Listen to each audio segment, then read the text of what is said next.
Alright, it says it is live, and I just gotta wait for YouTube to catch up. Alright.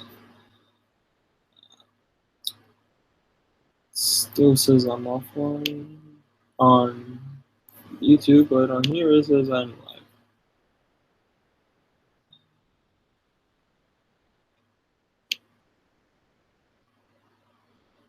This delay, it's killing me. Let me see if I go to my channel if it says I'm live there, because it clearly says the live up here, and it looks like my audio level is good.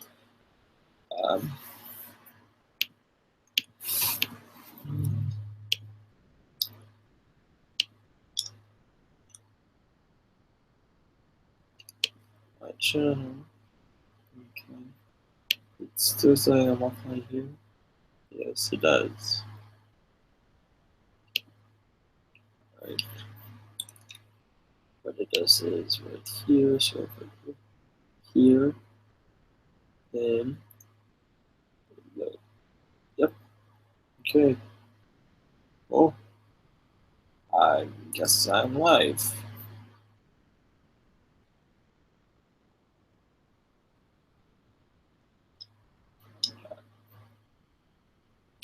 All right. So I guess we're live. So, hello everyone. Welcome to the Bradley Beuhlig YouTube channel. I am Bradley Beuhlig. Yes, so I don't hear it.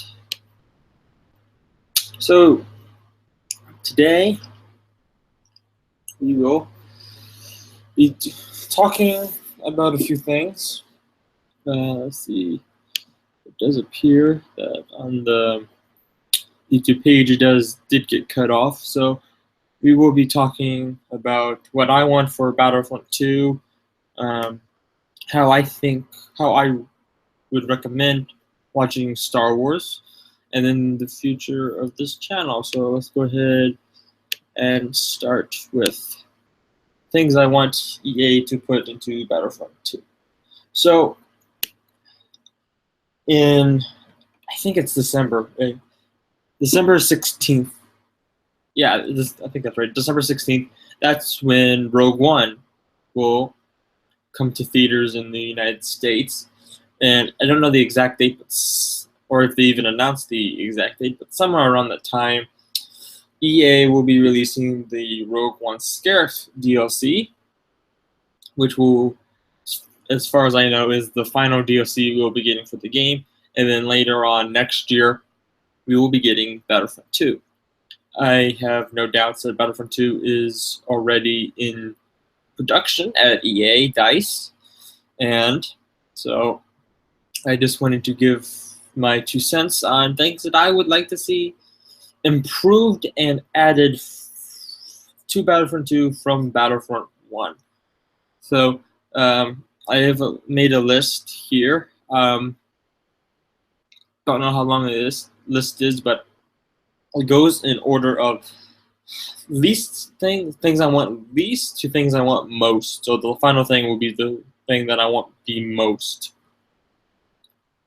So going on with the thing I want the least is making power-ups a card.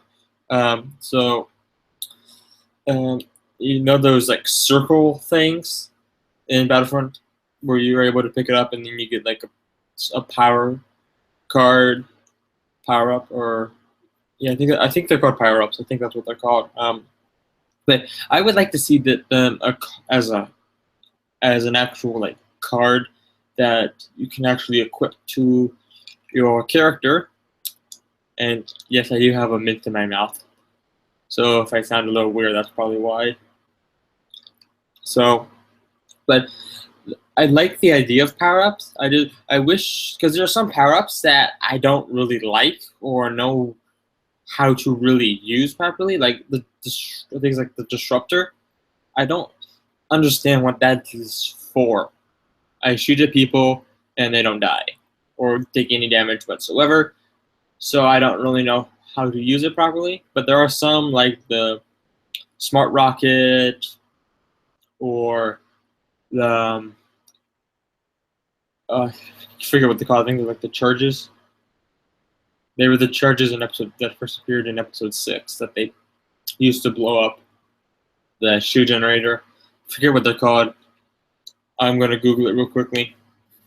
But those things, I like those, and I just wish that they would allow you at least to choose which star cards you're able to pick up. I do like how I would make it work is I would make it to where you can equip it, but you can't use it until you find one of those things and pick them up. Kind of like the charge cards, but only they're a one-time use kind of thing where you have to keep picking them up if you want to use them. Okay, let's see. Yeah, there are quick power-ups. Hey, why am I nose itchy? All right. Proximity bombs, that's what they're called. Thank you, EA's website. So, and then the next thing that I would like to see is a rank system. So, I do have Battlefield 4. It's the only Battlefield game I've ever played. Yeah, and I was noticing when I was doing the multiplayer one day that there was a rank system in there, and Star Wars Battlefront kind of has that, but not really. It's more of this is what your level number is, not you're a private or you're a sergeant or so on and so forth. And that's something I really think should be added to the game, where like they can make it like commanders get better weapons, power, or something like everyone can use like the DO-44 like normal. You unlock it when you get to a certain level, and then you can purchase it. But then as you level up, like say you unlock it as a sergeant, but when you become a lieutenant, the DO-44 is now more powerful. Just something that would be kind of hard to balance, but if they do it correctly, it would make you like, oh, I gotta play more, so I can level up, get the experience, level up, so I can get more powerful weapons, so I can crush the noobs or be at the same level at the people who are already at those levels. They could also do, like I know in the most recent Death Star DLC update, they added Stormtrooper pauldrons, which I'm really glad they did that. I hated seeing the helmet of the Stormtroopers. I hated that. It wasn't canon at all. I don't see how Lucasfilm let them do that. I'm so glad that they changed those out to officers, and the customization for Stormtroopers was pauldrons. But the problem I see with that is, one, not every Stormtrooper class used pauldrons. As far as I know, in canon, only the Sand Troopers and Magma Troopers were the ones that used pauldrons. So like the Snowtroopers or the regular Stormtroopers or the Dark Troopers, Scout Troopers, they didn't use pauldrons at all. But the ones that did use pauldrons, the color that they had was a certain rank. Like white, I'm pretty sure white was sergeant, black was like the equivalent of private. So what I would like to see if they make it in canon to where every Stormtrooper class uses pauldrons, then make it to where like that shows the rank of the Imperial Stormtrooper. Or like once you get to this rank, if you're a Stormtrooper, you get this color pauldron. And then for like I know like the Rebels, the Rebels did the same thing as the Imperial officers, where they had those like squares on their chest. That was to show their rank, what rank they were. So they could do that with the Imperial officers and the standard Rebel troopers, to where they had that rank badge on. And then I think it would be cool. This isn't something that I added to my list, but if they put like bots in like the regular multiplayer, then it could be to where certain ranks can like you can command, like you can get rid of emotes. I know I don't like emotes, but I'm sure there are some people who do like them, but you can like either get rid of emotes or make or assign them to like a different button or something, to where you can use the on PS4 it's the arrow keys, to where like you can use those arrow keys and command the bots around. And that's kind of like if you ever played Republic Commandos. That was something that was in Republic Commandos, where you ordered the other commandos around. So that's just something I think should really be added. And then something that I know they tried to make dice. From what I've played of Battlefront, it seemed like, and from what I've heard and stuff, it seems DICE really wanted to make Battlefront as balanced as possible. But I think one of the ways that they could improve that is add Rebel vehicles. So the only vehicles that are in there for the Rebels right now are flight, like X-Wings, A-Wings. If you play Death Star, there's an NPC for B-Wings, but it's only an NPC, and then the Y-Wings are NPC, but really the only vehicles you can actually play as are the X-Wing and the A-Wing. Oh, and the Snow Speeder, or the Air Speeder. That's another one, but that's only 3 vehicles in there, air vehicles. So technically one's more of a hover vehicle, it doesn't actually go into space, but that's neither here or there. So one of the things I think they should add in the Battlefront 2 is robo vehicles. I know there was a tank that was in the old Battlefront and Battlefront 2, the old ones that like 2005 and 2003, I think the first one came out, and there was a robo tank in there. I would like to see that back into Battlefront 2, and then I know in Star Wars Commander, which is a canon game, the Rebels do have vehicles in there. There are a lot of old Republic vehicles, but that's pretty much what the Rebellion is they take a bunch of older Republic vehicles and repurpose them, which is why they use Y-Wings, which is even in the original Star Wars, there was a backstory for the Y-Wings that they were broken down bombers that they just repurposed. And that was shown in the Clone Wars as the Y-Wings were bombers used by the Republic. And so it would make a lot of sense to like give the Rebellion some more ground-based vehicles. And then something else, the next thing that I want from Battlefront 2, EA's Battlefront 2, is more eras. And the original Battlefront, oh, not the original one, the one EA produced, the current Battlefront, the only era it spans on is the original era. There was the Jakku DLC, which did kind of bring it into the sequel trilogy era, but then again, it was supposed to be the Battle of Jakku, which takes place a year after the Battle of Endor. So technically, I still consider that in the original trilogy, and I don't know how many people else do, but I still consider that part of the original trilogy. And plus, they ended up patching that into the game anyways, and so it's no longer the Battle of Jakku. It's just Jakku.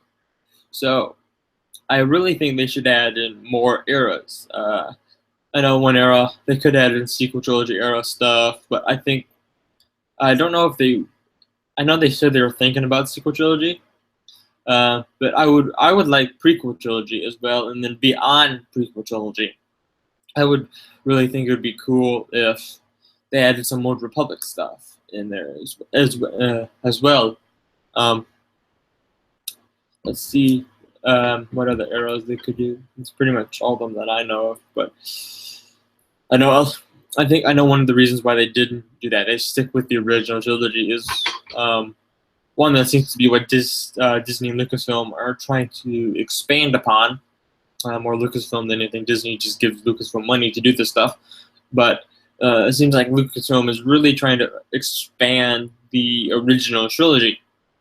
And one reason I think they did that was because when back when George Lucas was still in charge of the company, they were doing a lot of expansion with the prequel trilogy, and I think now we've got like 6.5 seasons of material in for the prequel trilogy within the Clone Wars, and so now I think they want to expand more on the original trilogy, as all that stuff is gone. That was part of Legends is gone, and so let's see, what else? But yeah, I would at least anything, give us planets. If anything, just give us like Naboo or Mustafar or Ilum or some planet or some of the weapons. Like, I know one of the weapons that I wouldn't mind seeing from the prequel trilogy was the weapon that the Black Sun used in the Clone Wars. It was, what was it? It was a Darth Maul story where Darth Maul teamed up with Death Watch and a bunch of criminal organizations, and they attacked Mandalore. And there was a weapon that the Black Sun used. It was just like, it kind of looked like if you've seen pictures of Star-Lord's Peter Quill's weapon from Guardians of the Galaxy, it kind of looked like that. It shoot like two like red bolts of plasma blaster bolts out, and it would look really cool, and I wouldn't mind seeing that in. And then I know this is something that a lot of people have been asking for, especially now that the Death Star DLC is coming out, is true ground-to-space combat. I mean, we got, I think, an overload of space combat with Death Star DLC. I personally haven't played the Death Star DLC yet, or any of the DLC, but except for when they have like the free DLC weekends and stuff, I've played them on there. But from what I can tell from videos and stuff, and just general fan reactions, is there's too much space combat in the Death Star DLC, and then it's not shoot down a Star Destroyer and then fly into the Death Star, or fly from this Mon Cala ship into a Star Destroyer. No, it's fire at the Star Destroyer, then wait until the next round starts. And this is something that we were getting in the canceled Battlefront 3, at least based on the leaks that the supposed leaks of Battlefront 3 was true ground-to-space combat, where you could have a ground battle and then you could take a ship and just fly up into space, and there's a space combat. That's something that I definitely want to see, and I think it would look great in the Frostbite engine, or the Frostbite 3 engine that EA uses. So I really would like to see true ground-to-space combat, especially because I personally am not a space flyer type person. I'm more of the ground type fighter, but I know there are a lot of people who do like space combat who also want to be playing ground combat. So I just think that's something that they should add, at least consider adding in. And then something, I know this is more of a minor thing, but something I kind of would like to see it in, that's being able to like choose a preference of what side you are. I know with the HUD contracts, there was several times where you had to be playing as the Rebels or playing as the Empire to unlock the HUD contract, and they just couldn't do that because once you like choose a side, the way that they have it randomly set out is it tries to balance the team out, and so oftentimes you go 2-3 rounds being on the Empire side, when in order to unlock a HUD contract, you need to be on the Rebel side. So one thing I think they should add into Battlefront 2 is to, when you're going into a match, choose, I prefer to be on the Rebel side, or I choose to be on the Empire side, because like I prefer to be on the Rebel side only because of the Zabrak skin. Zabrak is my favorite species in Star Wars, and so I prefer to be on the Rebel side so I can play as a Zabrak. And more on that later, but so being able to choose a preference on which side you can be on, I think, can be beneficial. Of course, if you have like a match where like everyone chooses the preference of the Rebel side, or everyone chooses the preference of the Empire side, they would have to balance it out to where my first choice is to be on the Rebel side. But if you can't find a game where there's any slot available for a Rebel, then you can go ahead and put me on the Empire side. But when you do the rebalancing, try and get me onto the robo side kind of thing, if that kind of makes sense. That and then going into the balance, something I don't like with the DLC is they made a playlist for separate thing. They made a playlist for the base, 3 different playlists for the base game. They made a playlist for Outer Rim, playlist for Best Spin, playlist for Death Star. They're gonna make a playlist for Rogue One Scarif. One thing I don't like about that is they're separating players. So the people who have only Outer Rim and want to play the Outer Rim, or then you got people who only want to play Best Spin or only want to play Death Star, and then you got people like me who don't have the money to buy each individual DLC or the season pass. So you got people like me who only has the base game, and so we can only find games on the base game, which makes it especially hard when a new DLC comes out, because everyone who has the DLC will go and flock to that DLC, making it even harder for people who have the base game find games, and it's already kind of hard for me to play games. And that's one of the reasons why I haven't really recorded Battlefront anymore. It's not the only reason, but it's one of them, is that I just can't really find games anymore. And then the games that I do find, there's not really that many people in there, and so it's more of a grind fest, and I don't really think it's worth showing. And so I just really stopped recording. And so I hope that they don't really separate players. And that leads into the next one, is make the DLC free. I know Titanfall. I think Titanfall 2. I think that's the game that it's going to have free DLC, and I don't know if it's being made by EA or produced by EA, but I know it's being distributed by EA. At least I think it is. But I've heard that it's going to have free DLC, and if this shows off to be successful, then I think it's definitely something they should consider adding for Battlefront 2. Because again, you got people like me who just can't afford to buy the DLC, but really wants to play it, because kind of the base game is kind of stale at this point without having the DLC. I mean, sure, things like the HUD contracts are definitely an improvement of not making it stale, but excuse me, but the majority of the stuff in the HUD contracts you need the DLC for, and so it's kind of a lose-lose situation. So I really would like the DLC to be free, more free updates, as in free more of just DLC. But one thing with free updates is you may have something like, they may come out with like the Naboo DLC where you play as Gungans. Not everyone's going to want to play as Gungans, and so maybe some people who want to skip out on that. But then you got people who want more things in the game, who are willing to play as a Gungan, which, by the way, I am willing to play as a Gungan. I loved playing as a Gungan in Battlefront 2. It was definitely fun, especially the noise they made when they died. But that's neither here or there. And I would really like to see the DLC to be free. And then, speaking of, I've been talking a lot, comparing this to the old Battlefront and Battlefront 2. One thing that they had was a mode called Conquest.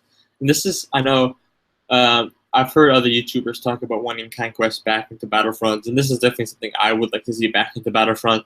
If you've never played Battlefront 2 or Battlefront, what Conquest is it's kind of like the only game mode that really was in the original Battlefront. Pretty much was you went and you captured points, these like holographic points where you stand around. It's kind of like in Battlefield 4 when you go and you try and capture the flags, like to move the flag down to put your flag up. It's kind of like that. You get like vehicles. You can hop in a vehicle whenever you want. You don't have to get a start card and hold down buttons and wait for the thing to load. You just push a button, got in a vehicle, and go off. And then there's like different classes that you can choose from, which I would talk about that. And about 2 more things.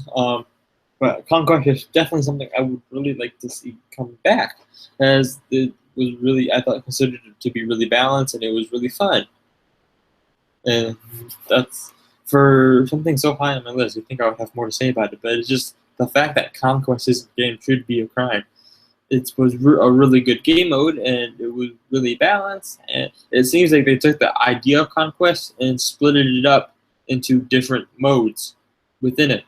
I mean, like they could like make Conquest their own thing, where like they can make it like capture the points and do Walker Sod or something. They could like figure out their own way to make it unique. But as long as like the core concept of Conquest is in Battlefront, EA's Battlefront 2, and my nose is still really itchy for some reason. But if the idea of Conquest is even in the game, or even considered to be put in the game, that would make me happy. And then this is something that the Death Star DLC did kind of improve on, but I would like to see more character customization. So we kind of had that to where we can choose like we want this face or this species, but I want to see it kind of like what they did, what not Bifrost, BioWare, kind of like what BioWare did with the Old Republic, where you choose your species, you can choose like what your face looks like it does, like you can choose like your individual eyes, your individual eyebrows, individual hair, individual skin color. You can like choose like your facial features and stuff like that. Instead of just like, oh, I like the way this face looks, I'm going to use it. I kind of think this would make it look, each character could be more unique on the battlefield or on the battlefront. That's one problem with having two games called with Battle F in it, is you get them confused a lot. Like there's been several times I'm talking about Battlefront and I said Battlefield by accident, or times where I've heard people talk about Battlefield and heard them thinking Battlefront. It's very confusing. But so more customizations, and then I would like to see more species in Star Wars Battlefront. There are several species I would like to see. Most notably, I wouldn't mind seeing species I can't remember the name of. Well, it'll come to me after I'm done live streaming. So yeah, more customization I think would be good. And another thing, they kind of did this, but with skirmish, but it's not really that good. More things to do offline. When Battlefront first came out, it's really the only things to do offline, single player, was training missions and things to get credits. That was it. So I really would like more things to do offline. They kind of did this with Skirmish, where they took Walker Assault and Fighter Squadron, replaced all the characters with bots. But I would like to see that greatly improved. One, take all the game modes and do that. Just don't take the two, what they can think is the two most liked ones. They were also the two that were in the beta. If you ever played the beta for Battlefront, they were the two that were in the beta. But I would like to see all the game modes in there, as well as some more unique content, which would be my number one. This is number three, and then number two, most thing I want is my nose to stop being itchy. The number two most thing that I want is custom classes. Now, again, we kind of got this with the Death Star DLC, where you can add a trait to your star cards. But I want, like normally how it is, 2 star cards, 2 charge cards, a trait. Like I said earlier, the power up. But something I would like to see added is where you can choose your primary blaster, like a default primary blaster. Like you can like still do it like you do now, where you change that when you die. But I would like to see a default blaster that you can assign to each of your custom classes, and then a secondary blaster. With the original Battlefront, Battlefront 2, again, I keep coming back to these, but these are games that I've played growing up, and I loved playing. Things that arguably got me into gaming itself. They had a secondary blaster where you had like your long range blaster that they normally use, but then they had a short-range blaster. And that's something that I think that they should consider adding, is in a secondary blaster. And even in their Battlefield games, they have a primary blaster and a secondary blaster. So that's something I would like to see added, is especially if not custom classes adding a different blaster, at least let us choose a secondary blaster. And then the number one thing I really want, which I really hope they do, is a story mode. I kind of alluded to this when I said when I was talking about more things to do offline, but I really, really want a story mode. I know one of the reasons why they didn't put it in the this Battlefront was because they rushed it out so they can get it out in time for The Force Awakens. Just DICE, if you're watching this, which I probably doubt you are, take your time, make the game right, and add a story mode, a good story mode to that. Really, the only reason why Battlefront is canon is because there's a book that goes along with it. I don't want to. The game is already about $100 game if you include the DLC. If you include in the microtransactions, even more than that. And then if you include, what is it, like a $30 book, that's even more expensive. And I don't want a $30 go out and buy a $30 book just to have a story to go along with it. I want that to be built into the game and have me be able to play it. Yeah. So, truth be told, I want a story mode.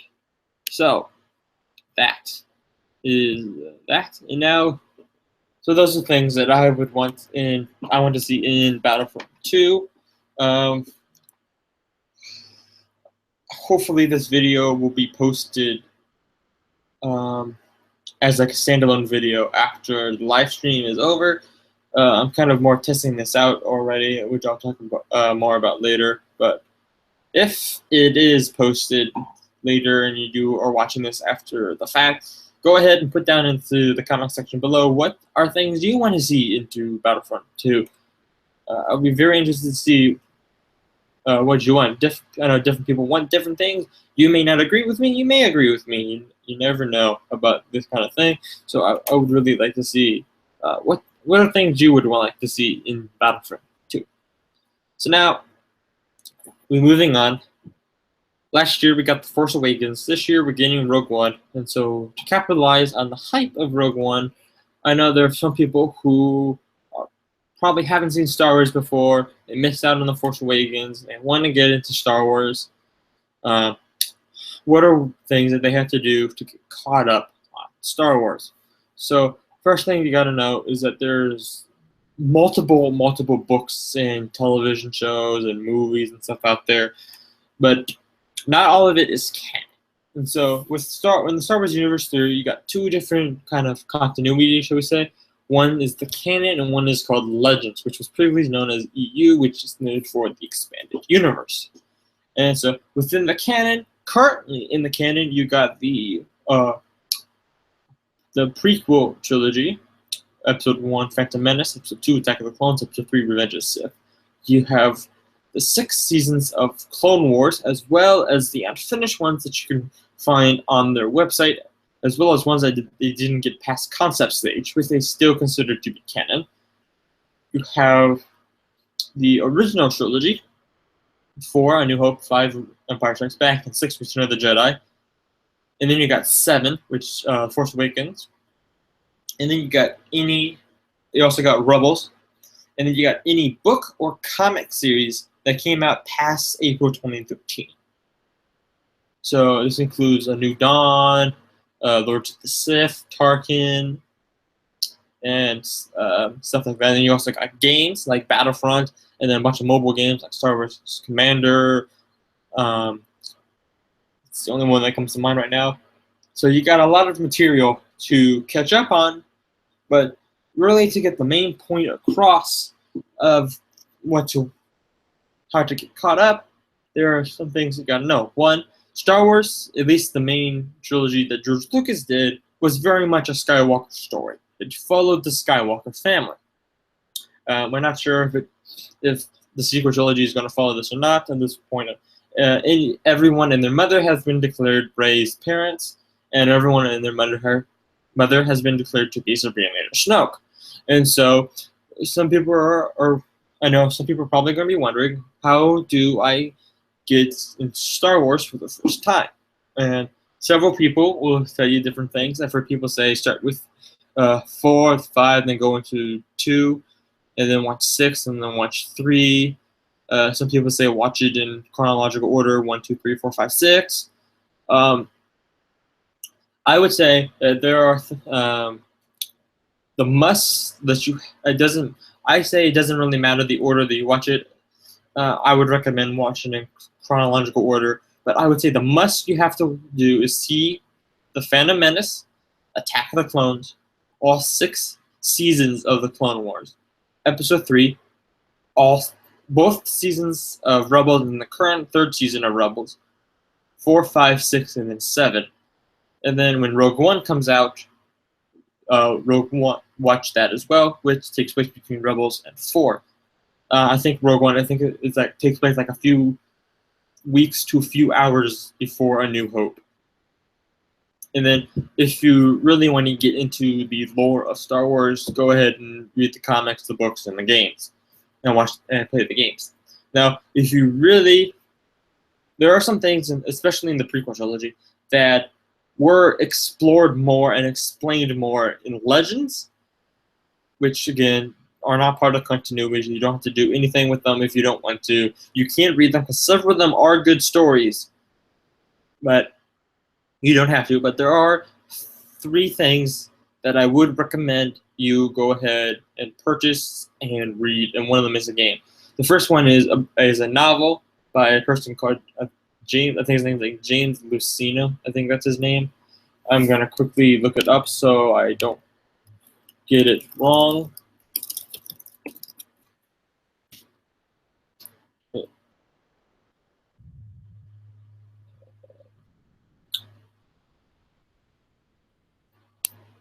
Yes, James Luceno, that is his name.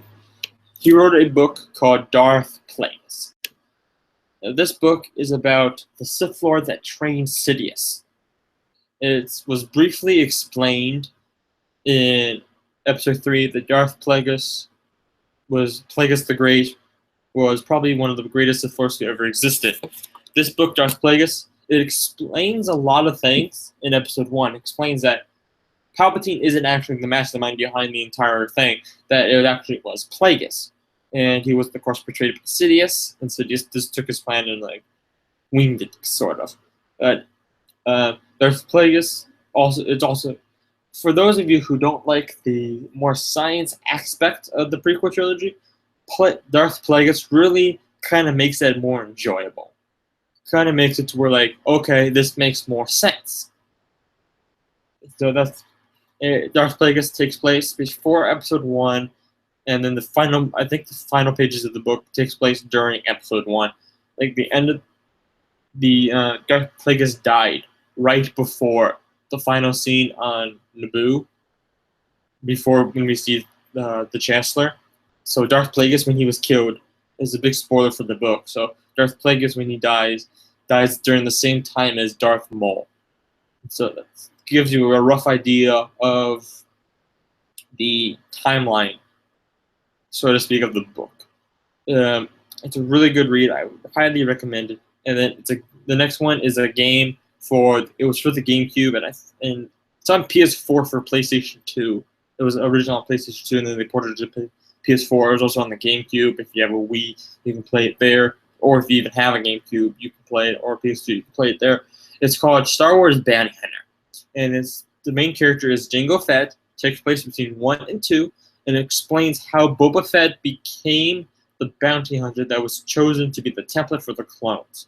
It's a really good story, and it kind of explains more of the morals of Jango Fett. Jango Fett kind of is I feel is a one-dimensional character in the movie, and Bounty Hunter really explains that why does he do the things he do? Why does he, work for Tyrannus and stuff like that? And then the third thing I would recommend, it's another book called The Approaching Storm, and it takes place a few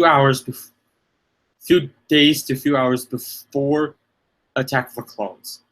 It's a really good. Again, it's a really good read, and they kind of like alluded to it in Attack of the Clones, but it's a really good story. And then these are things that I would recommend you do to get caught up in Star Wars. And if you want to get caught up quicker, there is a YouTube channel, a YouTuber. Just go into YouTube and search for Star Wars Explained. He does short videos. He's starting to do longer videos, but he does short videos on single topics. He does it really well. He explains characters in both canon and legends really, really well. I've been watching him since he created his channel, and I really enjoyed his content, and I would highly recommend it. If you go to my channel page, I'm pretty sure I have him on there, but if you go to my channel page, just a minute. Come on. Come on, YouTube. Load. Here. Alright. Come on. Come on. There we go. Okay, so if you go to my channel page, just if you're watching this video, just click where it says Bradley Beuhlig. It'll take you to go to the home page, the tab that says home, and then excuse me, and then scroll all the way down to where it says channels I recommend. There are 5 YouTubers there, and one of them is Star Wars Explained, and these are YouTubers that I highly recommend people check out. All right, and so to finish this off, let's see. How long have this video been going on for? About 41 minutes or so. So to wrap this up, I'm going to be talking about the future of this channel. This is stuff I've talked about in the past, but I'm going to go into a little bit more detail.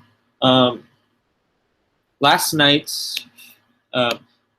I've been experimenting. I know last night I was experimenting on my tablet, but trying to find, they are up there, but they're marked as private. I might publicly available them or not, but I'm testing out live stream applications for mobile, because this, for those of you who don't know, I am a high school student. I am a senior this year, and right now I'm live streaming on a MacBook Air, from a 2013 MacBook Air, but the only reason I have a MacBook Air is because of the school district.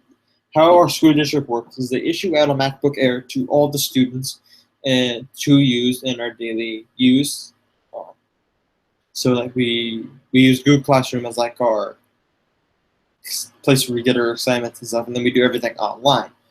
At least we're supposed to be doing everything online. But so I use the MacBook Air during the school year to make videos and stuff like that.